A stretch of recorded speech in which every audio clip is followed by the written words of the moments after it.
Trying the little wide angle lens. Man, it's so peaceful and beautiful here on days like today. And I love that. And that festival was so peaceful. It just feels like a gentle world here, and I love that. Hello, folks. I'm doing a little puddle jumping. All the fruit is mature. They started picking fruit, harvesting stuff around here. They have the fruit festival in Caldas da Rainha, and yesterday I went there. They have really good music at these festivals, but unfortunately, getting old, they don't start playing until like 9 or 10 p.m. and then you're like exhausted, and yeah, you don't want to drive impaired or anything like that, so I miss a lot of the music. It's a bummer because it's really good. They got good bands in the park, Dom Carlos Park, and just really nice, really fun, very easygoing, very gentle, very friendly. So listen to some music in the afternoon before the big concert started, and then yeah, walk around. It was fun. So today I'm just going to do some puddle jumping,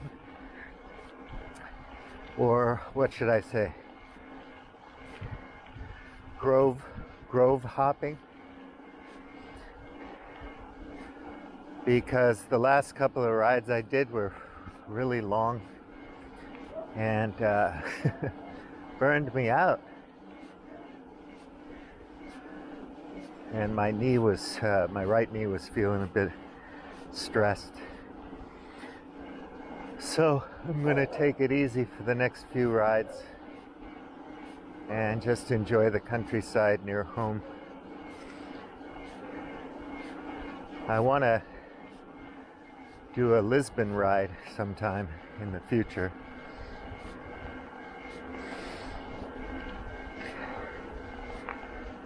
But I think pretty soon I'm going to go back to Lisbon and do a hike through the nature park above the city and visit this Orthodox church over there and see the aqueducts, some other stuff. It's really interesting, like some of the roads in these cities in Europe, underneath them, the main roads are Roman roads, because they're perfectly good roads, well planned, and ancient infrastructure, and you just put the new one right on top of it. Looking at some maps of Lisboa and thinking about what's underneath me from Roman times. I love that history and being around those old places. So interesting. And so here we are in the 21st century with all of our stuff that requires lots of energy, lots of complexity, lots of distractions, lots of people putting in their 2 cents. No real cohesion in parts of the world, especially the United States, I think, where you have all these extreme views of things. People get all wound up over these little things. I was watching a video with Aarvoll. He's a nice young man. I think his expertise, other than perennial philosophy, is ancient Greek, Roman, maybe, other things. He wants to start a school in the age of charter schools and strip mall schools, shopping mall schools, and online schools, and all the little schools where you can send Betty and Billy to learn exactly what you think they should know. So they don't learn anything scary or goofy or strange or wrong or against God. They got lots of schools. I think this guy should be able to make his school. I haven't really looked into what his curriculum is. He's got a lot of videos, or how he would manage it. He was talking about Pythagorean communities and whatnot. All of this stuff is good, of course. I'm a big humanities person. I think literature and history and these things are really good for you, but it's not going to do the trick. Nothing's a panacea these days.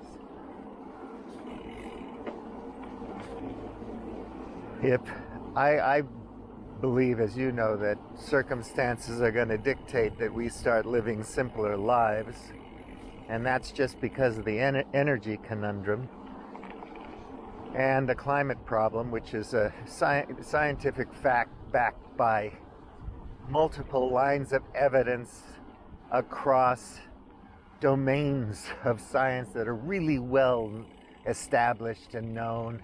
Nothing so mysterious about it, you know. Like when Dyer talks about evolution. The man spends so much time reading about, you know, theology and Christian history and Christology and Orthodox teachers, and you know, he reads a lot, but he doesn't know what the theory of evolution, the poor guy. I mean, you can't be an expert in everything. And Aarvoll was talking about, you know, finding some people who know something and sticking by them and learning from them, kind of like the old German apprenticeship type thing. And find leaders you can trust and follow them if they have a good project. Sacrifice, do the hard work. He's a military man. Basic training, this kind of stuff. I think it's all good. He made a few interesting points. I liked his analogy about music. These days, you know, we listen to the best music on CDs and stuff, or online streaming, and whether you think they're good or bad, they're usually top of the line musicians. Our expectations are high. We can't play like them, so we don't even try, and we just listen to whatever's streamed at us. In the old days, even when I was a youngin', people played music at parties and at the cafe and at the pub. And before that, I mean, people played music at home in the parlor. Anyway, it's a good analogy. Watch his video. So you can't be an expert in everything. And if you haven't read in biology and multiple domains of science where there is multiple lines of evidence for evolution, and if you don't understand Darwin and his context versus all the things that came after, radiocarbon dating, all this stuff, but whatever. I mean, paleontology, and there's just so much going on. Genetics. You're really not qualified to comment on it. And of course, if you're shoehorning it into some theological context, where you're basically saying, you know, the book says this, and you're talking about an ancient book that's been cobbled together and there's a lot of reasons to think that it's accurate historically in some ways. And your faith, of course, I would never assail anyone's faith, but it doesn't have much to do with evolution. And God didn't put E equal mc squared on one of the stones for us to figure out later. Because if God was talking to people back then, of course, he would talk to them in ways that they could understand. And I think if Jesus came back now, he would probably be fairly up to speed on all the science. Because he'd have to communicate with people and demonstrate his miraculous understanding of how the universe works. I don't know. Nobody knows what God's thinking. But yeah, it's hard to be an expert in everything, and therefore you have to defer to knowledgeable experts, learn from them, and learn while you're learning just what you don't know. Like, you weren't aware of something, you were totally, utterly ignorant that something exists, like Paris, because you never saw it on a map, you never watched a French movie, never spoke to a French person, never saw a globe. So you don't know what Paris is. Or you're Christopher Columbus and you're sailing off, thinking you're going to find one thing and you bump into another. As you go, you learn what you don't know. But that doesn't mean you have deep knowledge in it. You just know there's something out there that exists that you don't know anything about. And then if you feel like it, you expend some energy trying to learn. You got 2,000 calories a day, burning it.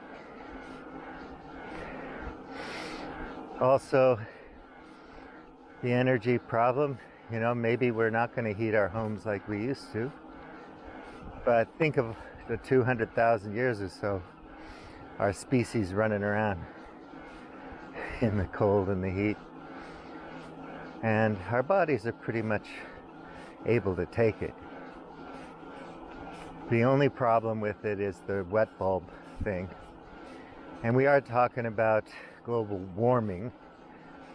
And there is a temperature beyond which humidity and heat, you cannot live long outdoors.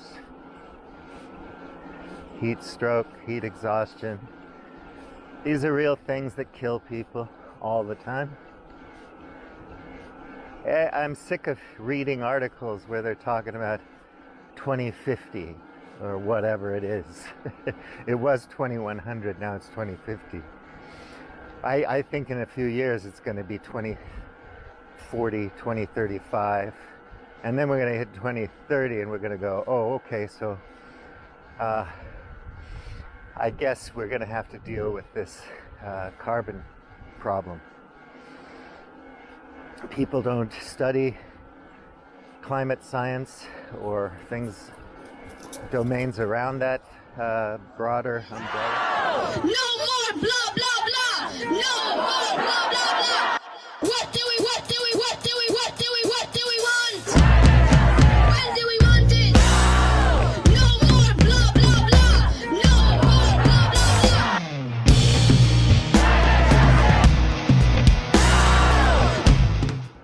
So they don't know anything about it.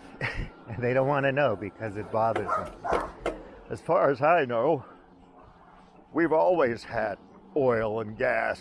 It's just God's gift to humanity. And so I always wonder, people maintain their car, the brakes on their car and the engine and all that. They maintain their property. They know that if you introduce certain things into the mix willy-nilly without any care, how it wrecks everything. They know that. but they can't think of it in global terms because it's no fun. Can't have my big pickup truck. Or they're mad because if they do something, if they have to sacrifice anything, even the smallest thing, to mitigate the worst outcomes of carbon from fossil fuels in our atmosphere and all the things that that entails for the ocean and everything. They're like, I'm not going to do that. Why would I care what happens in Africa or India or China or Russia? You know, fuck those people. Everything's fine in Texas. You know? And like the pandemic, they don't understand that these things don't have the reality about what's going on with the climate. I mean, the scientific reality, the reality of it is that it doesn't have ideology or politics. It's transcendent to that shit. It doesn't give a fuck what party you're from. Or whether you're a Protestant of some stripe, or a Catholic, or a Russian, or Greek, or Latvian Orthodox. It doesn't give a shit. It is what it is, man. You know, when you rotate your crops or when you move the cattle to another pasture, you know what you're doing, why you're doing it.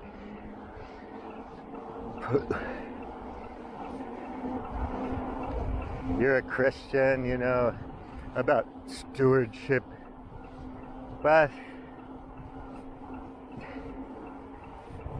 they don't go for that. So all these stupid things we're fighting over, the culture wars and stuff, so much of it is utterly exaggerated.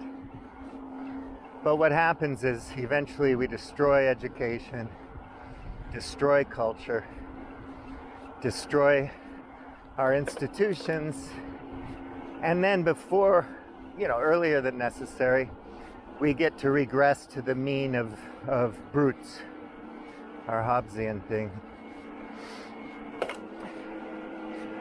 And we get to live simple lives where my militia is important because I can't survive without my boys, my armed boys. So you have your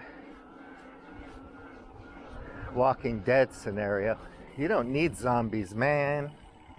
You don't need no zombies. Who needs no zombies? Well, this is a nice spot. Whoa, that's a cool view, ain't it?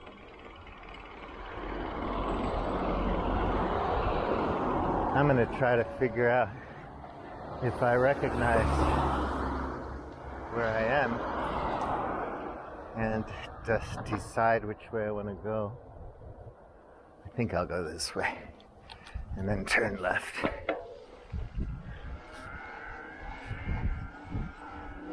So you're expending all your energy online, literally doing this stuff, and you're not learning something from the people in your community, joining reading groups or learning cabinetry, which I learned from my grandfather.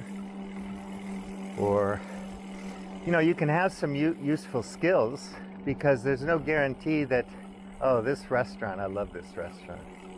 I know where I am, but I am going to go the other way. Pardon me with the accents. I just, you know, sometimes I just have to do it, right? It just comes out. Southern man better keep your head. Don't forget what your good book said. We're getting less connected, and because of that, you know, in the old days you'd be framing a house and not everyone on the crew was your kind of guy. It's like going to school. You're not besties with everybody in the classroom, but you respect each other and you get along and you get the job done. and you learn from one another. Somebody has some far out opinion or tells certain kinds of jokes that you don't appreciate, and you just talk about it. And there are lines you don't cross because there's no accounting for taste. And some people's opinions are just going to seem grotesque to you, but whatever. We get the job done. The guy's not that bad. Shows up to work on time. He's decent to us. Whatever. They pick the fruit and put them in those things. And then they cart them off to all these processing centers. And then they get carted off to logistics centers. And then they get trucked off to ships and trains. And all the food goes everywhere. And now, in Europe, we're going to have a food problem because the droughts and everything. They can't make cheese anymore like they used to. They have to harvest grapes a month earlier, which does make a difference. Cows are dying in the field. Something's wrong. Gotta look at that. And crops, they're just not the same. You're looking at 13 to 24% down in yields and so on. This is bad news.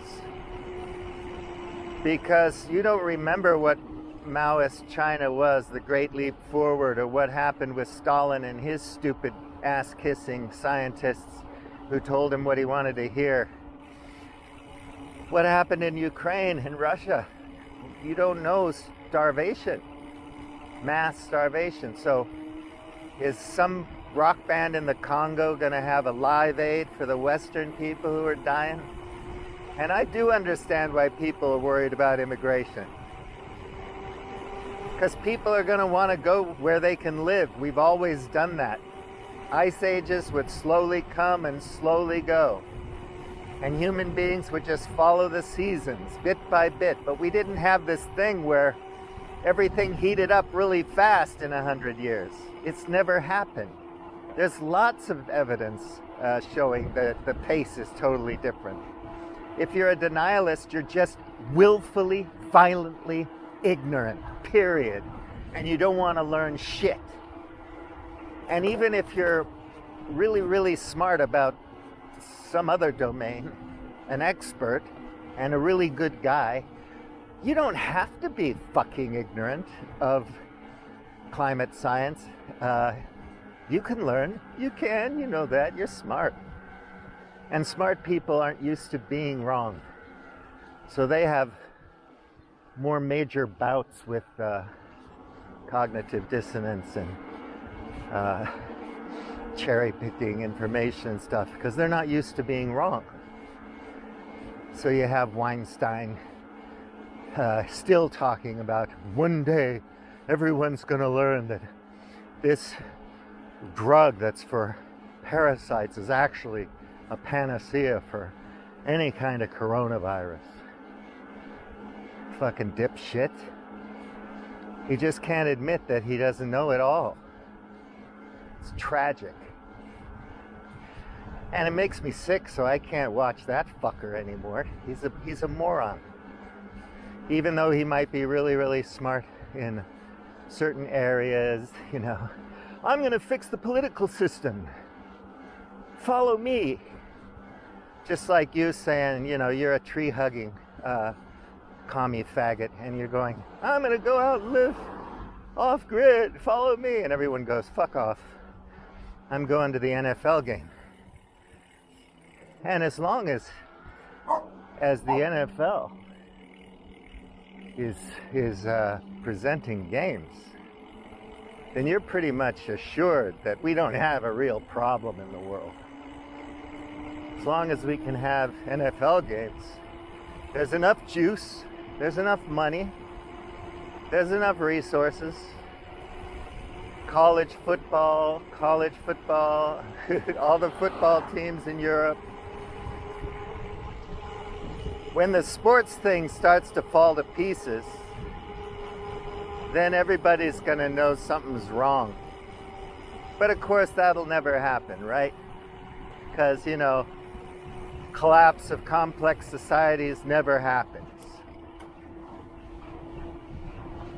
Well, we have all these complicated infrastructures that we rely on and that are more or less invisible to us, part of the black box, the contents of the black box. We take it for granted.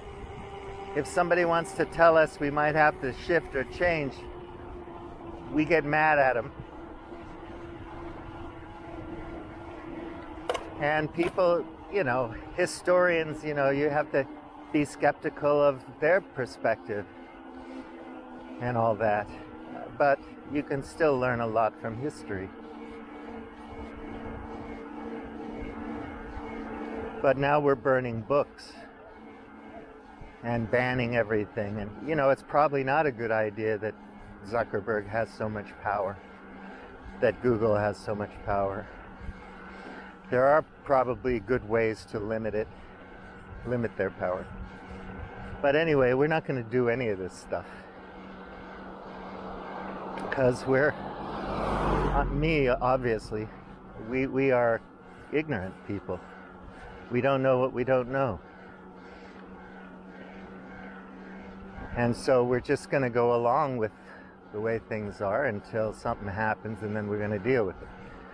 So if you had some bad feeling in your gut in 1937 in Berlin or Hanover, and you said, I'm moving my family to England or the United States, and you look back and you go, wow, that was a good move there. My intuition was right. But most people aren't going to act on their intuition, and they're even on the, you know, the intellectual dawning reality that things are really turning south. They're going to keep the faith, keep their hope, and hang in there till the last minute, and then it'll be a big panic to get out, and then you're underneath the floorboards in France, and some Nazis looking for you. Oh boy.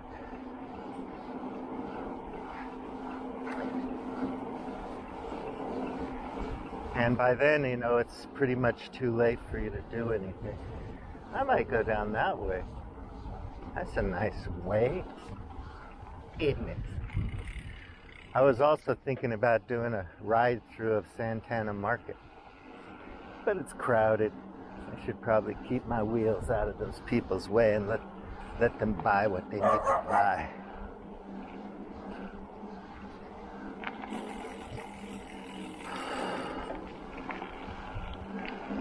And so some thoughtful, nice people like Nate Hagens and Aarvoll and Jay Dyer, their heart's in the right place. They're trying to help by teaching their audience what they know about some specific thing. And then your job as a viewer is to decide where their expertise lies and what you're going to trust from them and what you're not. That's a really nice ooh, that's very nice. Escola. So, hello again.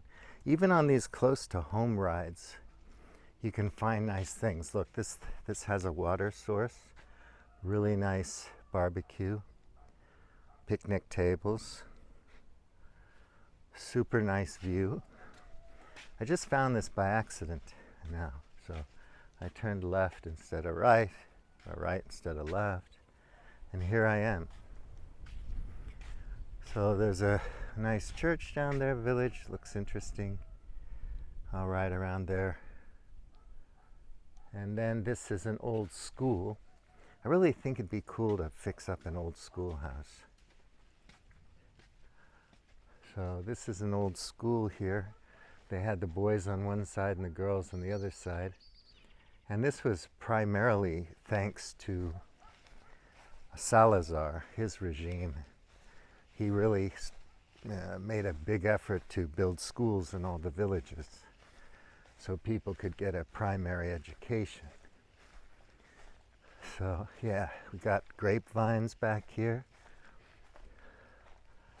All these old windmills you can see. So they use that for pumping water and other stuff.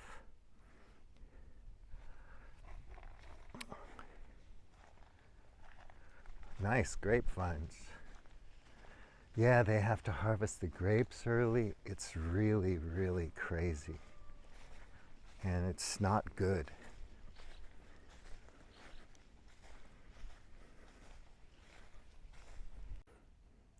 Yeah, so I might as well talk to you like this for a sec. Since I found this nice place,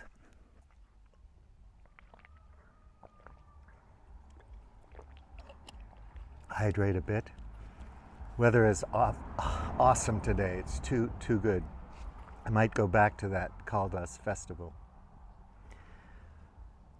Yeah, so yeah, just going around the neighborhood is fun. You can always find something new. But in terms of all the culture war stuff, the exaggeration of all this stuff and people, Aarvoll was also talking, he didn't say so in so many words, but epistemic humility and just this kind of thing. He also mentioned Schmachtenberger, which was the first time I heard him mention that, which was good. So I'm glad when I see people, you know, getting out of their comfort zone and bumping into information they might not be familiar with and then giving it a go. Because a lot of people are really trying to have all the answers, and that's just impossible. If you're a scholar like J. Dyer, then you might have quite a lot of answers in the Orthodox Christian domain. And if you're a scholar like Aarvoll, you might have a lot of knowledge in the perennial philosophy domain. And then we get into more complex things and more complex systems and more complex structures and so on and so forth. And then you have to admit you don't know shit. And we don't, so we're going to stumble into what's next, and then we're going to have to figure out how to live with it. I used to say this stuff 20 years ago, and people just thought I was insane, right? Why does he care? Life's good. Everything's great. You know, well, what's he talking about? Well, I don't know if it's the internet effect or the smartphone effect or the social media effect, but in the science journals and from, you know, experts in various domains across academia and so on, people are recognizing that we have some challenges ahead and that they're real and that they have to be understood, and we might have to do something about some of them. So nothing, we're not going to do anything. So prepare the best you can. If you can get an education that makes you into a good, wise, decent human being, that would help a lot. So you go to Aarvoll School and find some people in your community that can teach you, you know, something about hydrology or something about geology or whatever. If you can't afford to go to school, and when you're at school, don't take things so seriously. Be a skeptic. And let's not exaggerate how many LGBTQ people there are in the world, actually, and how many crazy woke freaks are in the world, and so on. You know, these fashions come and go. We have bigger fish to fry. We have more important things to worry about, to more essential structures to hitch our cart to. Stupid. But yeah, so when the entertainment starts to flag, but this is going to be an interesting winter. You know, I've never seen anything like it in my lifetime, with Germany and gas problems and everybody going back to coal.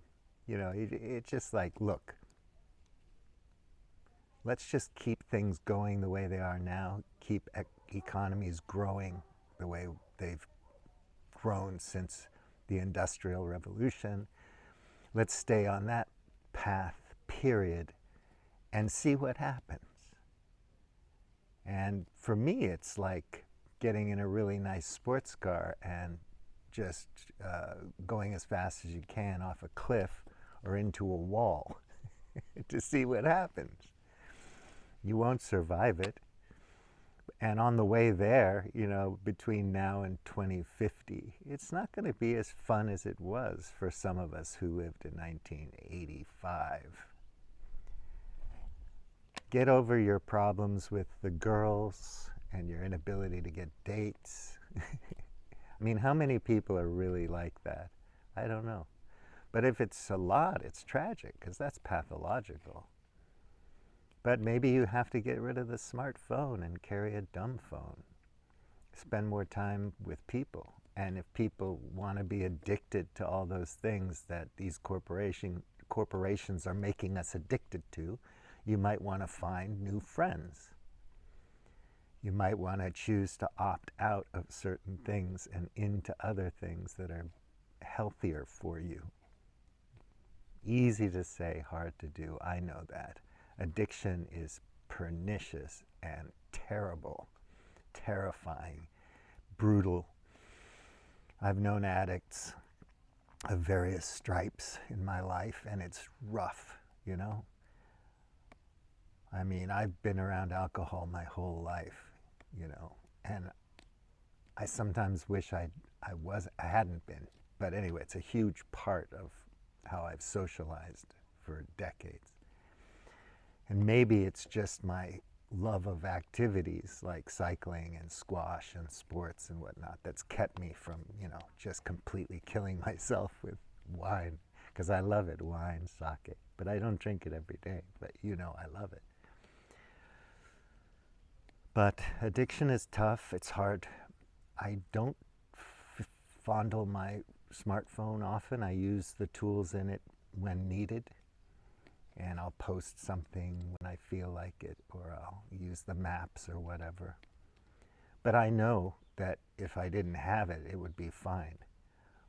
It would be nice if I had kept all my books, because I had thousands of books, and my records and stuff, because I might need them in the future. But I'm also thinking about how to back up a good knowledge database, you know, ebooks and so on, and make sure that I have a machine that can run them in the future with some solar power or whatever, if I live that long. People my age, we're just waiting for cancer. You can call us the waiting for cancer age. Something's gonna get you, man. And I'm just hoping my brain still works when I get got. It's weird when you have to think like that. And it's weird when you have to be a 25 or a 30-year-old and wonder what the hell's going to happen between now and 2050. Because my thing was always, I wonder if I'll live to be 80. Well, that would be trippy. But I never thought that a war was going to happen, or a Mad Max scenario was going to happen, or a zombie virus was going to happen. I never cared about any of that shit. Just trying to be smart, trying to take advantage of my opportunities and so on. Yeah, so I traveled a lot. I'm so lucky. I don't even know if I want to travel anymore. But I am pretty much committed not to taking any flights if I can help it. And traveling by train, bicycle. I drive a hybrid now, and I use about a tank a month or so. But I'll go more and more electrifying over the next year.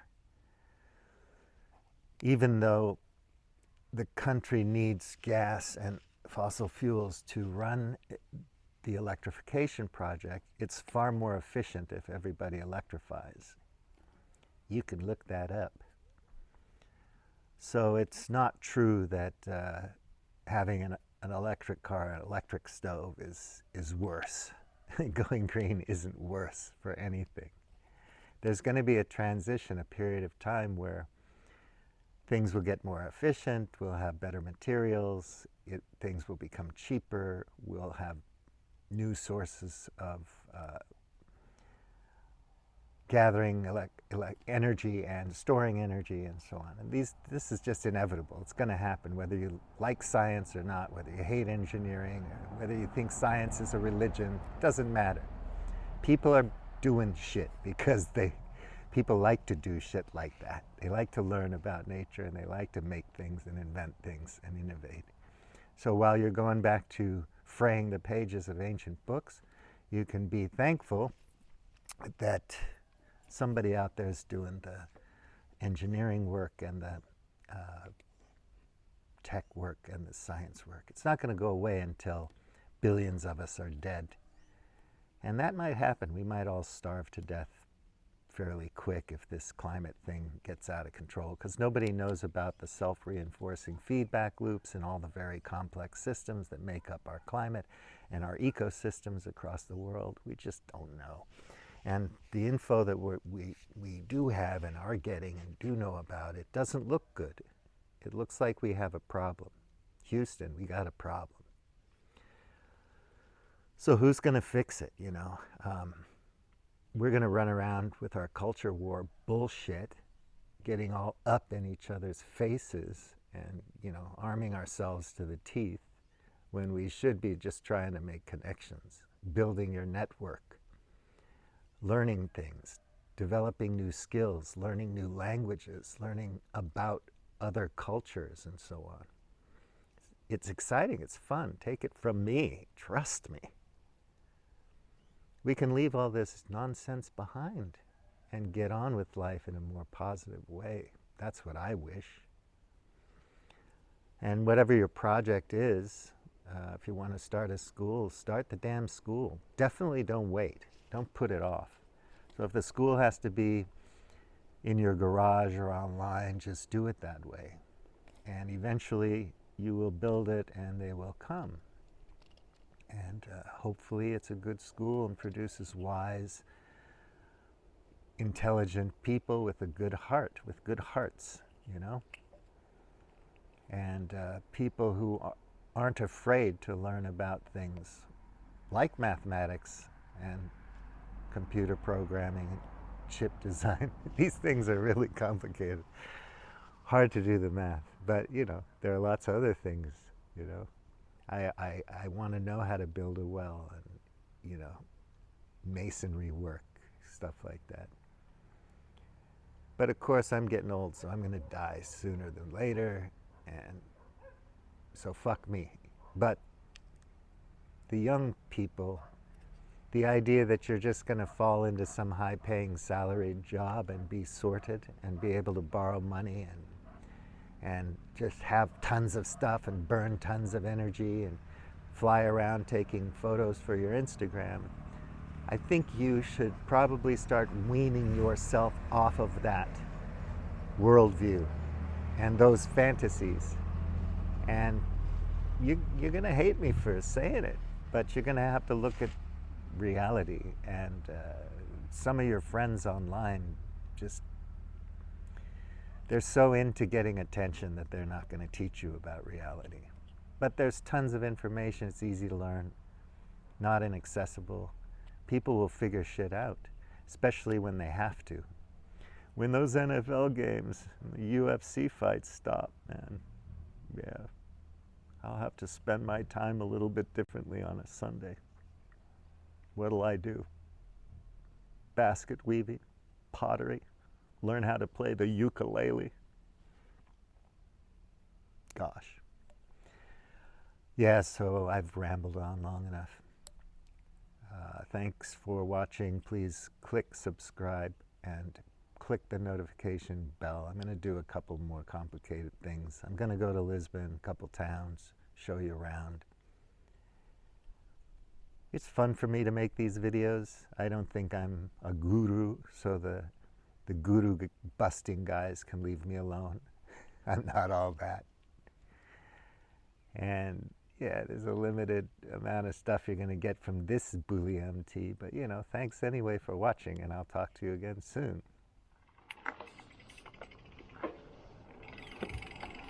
So I'm back on the bike. That little spot is nice. Good place to have a cookout. And this village is really kind of nice. I don't think I've been here before.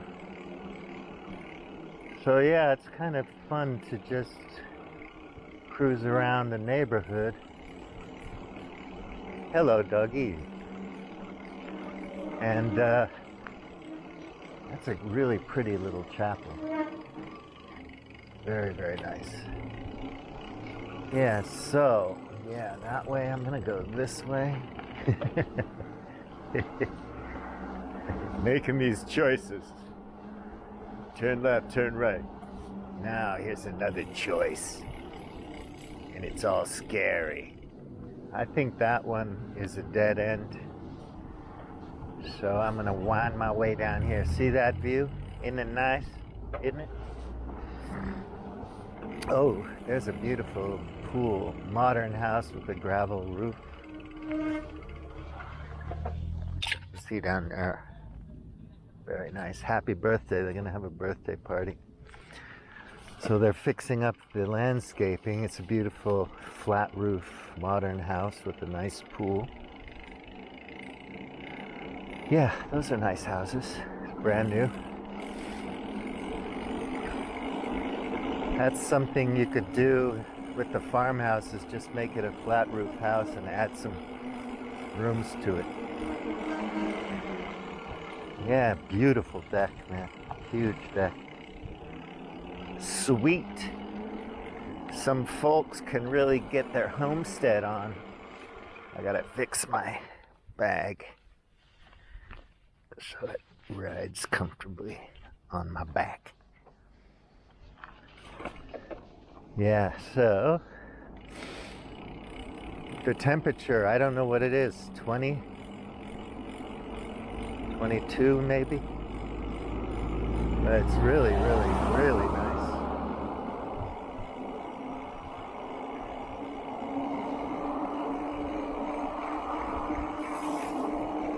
Yeah, these buildings, so here's an example of these. What is this? Yeah, that's a fruit processing place.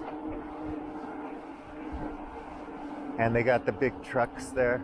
Some of them are for processing, some of them are for logistics. But the other thing I was thinking about, the great simplification, and Nate Hagens was talking to this guy from Belgium who lives a pretty minimalist life, in particular in terms of his energy consumption. And that's a choice, he made that choice, that's his thing.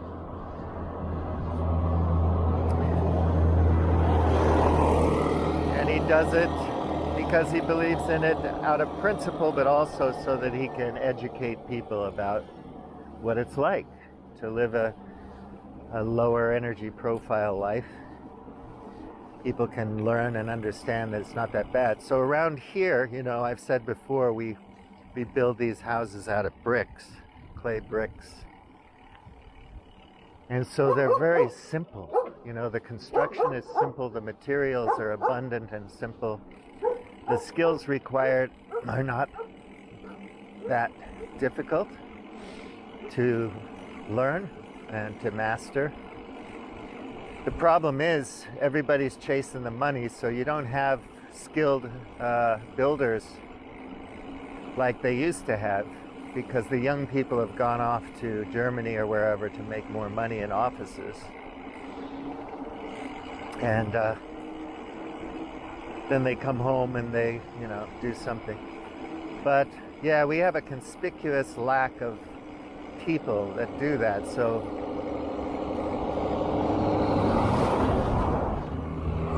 if you're going to build a house here in Portugal, you're going to have to be patient or you're going to have a lot of money to hire companies that can help expedite the construction and everything. So like many places, or if you're young and you just want to work on it yourself and you have those skills, pretty easy, not difficult. But you know, it's like anywhere, you have to, there are building codes and all that kind of thing, so have to navigate that.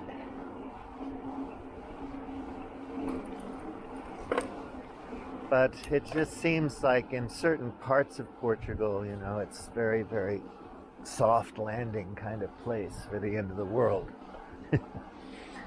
But if I go on my bicycle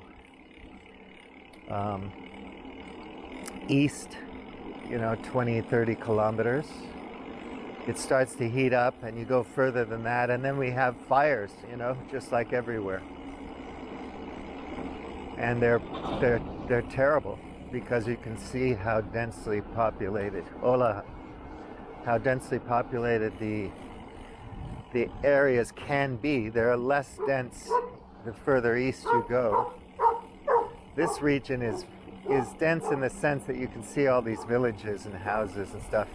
You don't ride like 5K without seeing a farm or something. It does, you know, it's just one small village after another. If you go east, it's more spread out between villages, and of course, but it's still devastating, you know, when that happens, the property, the vineyards, trees, it's terrible.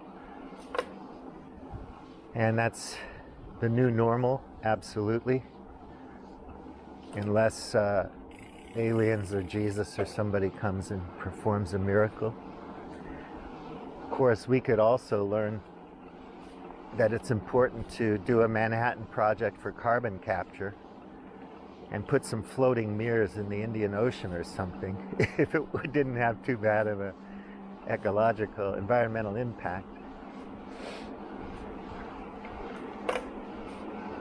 To, you know, reverse this climate situation. If the nature does it, it's not the sun, it's not volcanoes, it's not butterflies flapping their wings. It's carbon emissions from human consumption of fossil fuels, period. So that's a knob and a lever and control buttons, mouse clicks that we can do to change it. We can actually impact the thermostat if we wanted to, if that was our thing.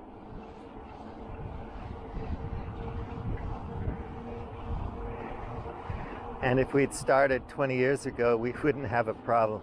If we start now, we have a problem because of what we've generated already.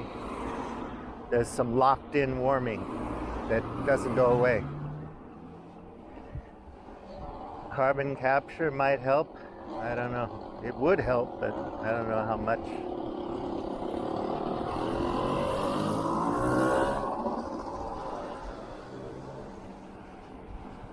But we're not going to do it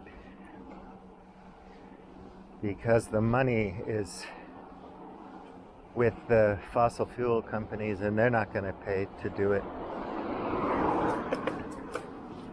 All the politicians, you know, it's get it all, get the power and the money now or never, right? You don't grow up with this ethic from your culture that future generations, hundreds of years from now, matter. In the olden days when things didn't change that much, you could just count on, like, you know, the ancestors 500 years ago, and we pray to them, ask them for favors, give me more money, more food, more children. And 500 years from now, you know, they're going to be praying to us. Of course, the gods, you know, the pagan gods and whatever.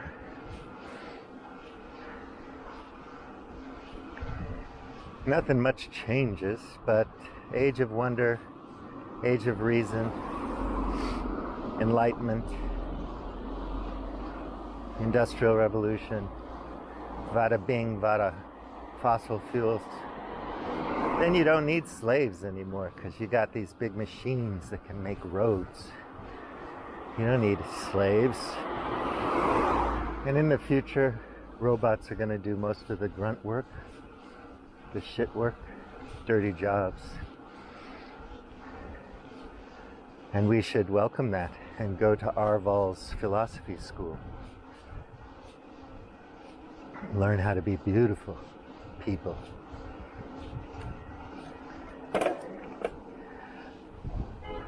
Or maybe circumstances are going to put us down a few pegs and billions of us are going to starve to death. Maybe some war and some disease contribute, violence, and then there's 1 billion or 500 million people on the planet, and maybe we don't have the resources to build the robots or the AI. And then things get simple really quick. You have some city-states that are high-tech rich, and then some people running around the jungle scuffing up their feet. Run through the jungle and scuff up your feet. Just think about Jesus and drink wine all day. Yeah, it's good to be in Portugal.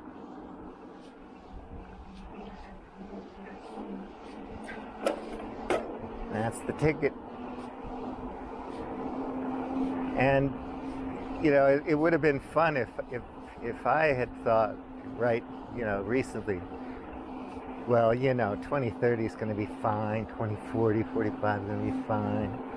We're going to fix everything. But I don't think like that, which is why I made my move. Because every day is a chance to shine. Every day is a budding, beautiful day. Whew, what time is it? Shit. What the hell? Sundays are pretty quiet. Not a lot of people, not a lot of traffic.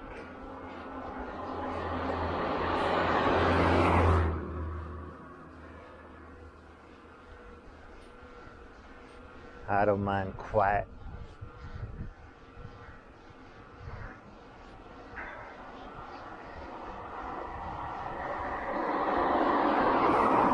Stop recording. One thing I don't like is when I drive through a cloud of pesticide or whatever. When they're spraying the fruit trees and you have a bad timing and you just get doused in a vapor cloud of something that doesn't smell very good. I don't think it's going to give me cancer tomorrow, but you know, it's not nice.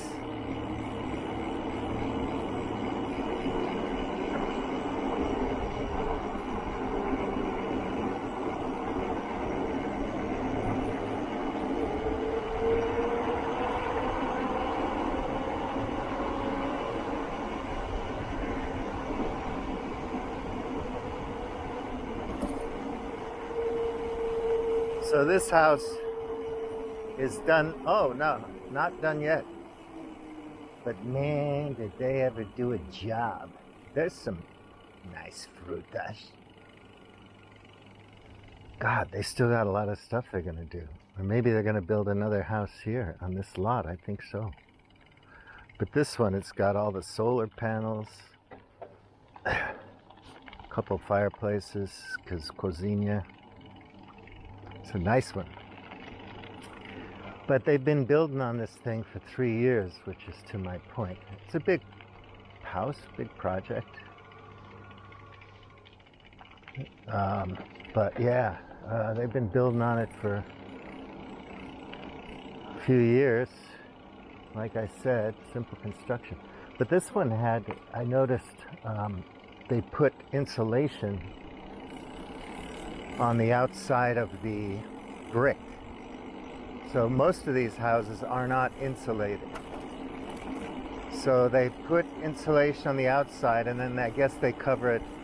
I didn't notice what they cover that insulation with. If it's stuccoed, or I don't think so. What do they do? And then paint over that. I got to figure that out. Because if you had a insulated house here, it'd be awesome. We don't really need it, but it would help so much, you know. When it gets cold around here, and it does get cold, you know, it's just put on the down jacket and the fleece pajamas. Use a blanket, make a fire. But still, it'd be nice to insulate. Nowadays they have some really nice construction material for insulating these houses, and yeah, they're really going all in on the electrification in Portugal. And EDP, which is an electric company here, have all kinds of incentives for electrification, like no financing. You can buy all your white goods, electric stoves and fans and whatnot, and you can get, you know, solar water heaters, no financing charges, and solar energy panels. If you have an electric car, you can have a storage system. It's not too expensive. And then they incentivize you to insulate your home and all that. They have a grading system for how energy efficient your home is. And you get incentives and discounts and so on, the better your house is graded. And of course, it's good for resale value. All right, so that's a